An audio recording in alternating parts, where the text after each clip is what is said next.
Hi everybody, this is Miss Veronica from the Wimberley Village Library coming to you for story time for the first week of February. So I'm super excited. Today we're going to read Go to Sleep Groundhog. I know Groundhog's Day was the 2nd, but I thought we could read a little bit about what groundhogs do. So, all right, let's get started. And this is by Judy Cox. Groundhog went to bed on Columbus Day, just like he always did. He brushed his teeth. He put on his jammies. He set his clock for February 2nd. Then he curled up in his warm, cozy bed. He closed his eyes. He tossed and turned, but he couldn't get to sleep. Finally, he got out of bed. He peered at his clock. 1/2 October. Groundhog poked his nose outside his burrow. The moon was full. "I'll just go for a little walk," he said. "Maybe that will make me sleepy."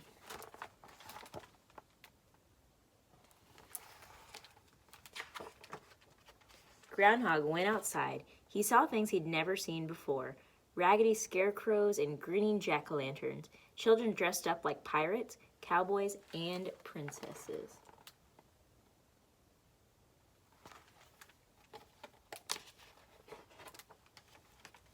Halloween Witch flew down. "What are you doing up?" she said. "It's almost winter. You should be in bed."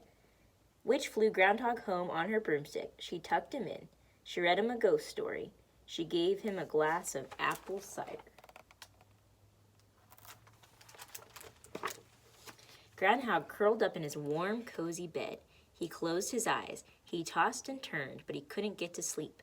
Finally, he got out of bed. He peered at his clock. 1/2 November. He poked his nose outside his burrow. The leaves were red and yellow. "I'll just go for a little walk," he said. "Maybe that will make me sleepy." Groundhog went outside. He saw things he'd never seen before. Tall yellow corn shocks and round orange pumpkins. Turkeys gobbling in the barnyard.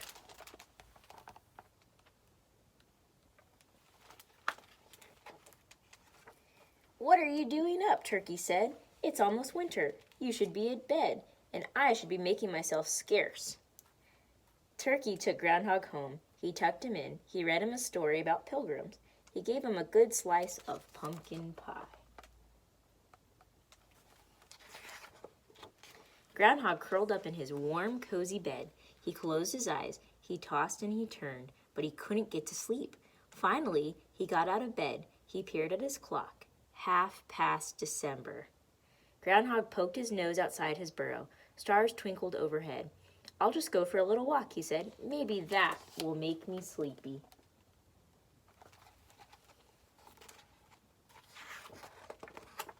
Groundhog went outside. He saw things he'd never seen before. Colored lights glowing on some houses, candles shining in the windows, holly wreaths hanging on doors. He heard sleigh bells chiming in the air.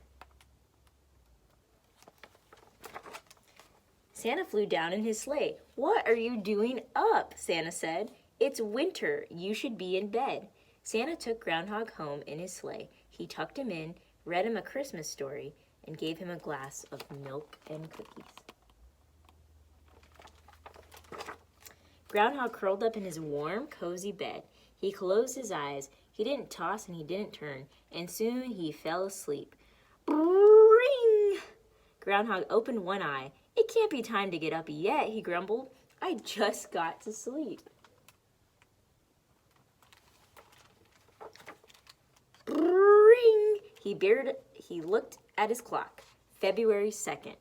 Groundhog yawned and stretched. He tumbled out of his burrow. Snow glittered on the ground. The sun was out, and the sky was blue. Groundhog saw his shadow. "What am I doing up?" he said. "There are 6 more weeks of winter coming. I should be in bed." He hurried back inside. He ate a bedtime snack. He read himself a bedtime story. Then he tucked himself into his warm, cozy bed, and he pulled up the covers, closed his eyes, and went to sleep. The end. So there's a small part here that's about Groundhog Day that I wanted to read you guys because I think it's super cool.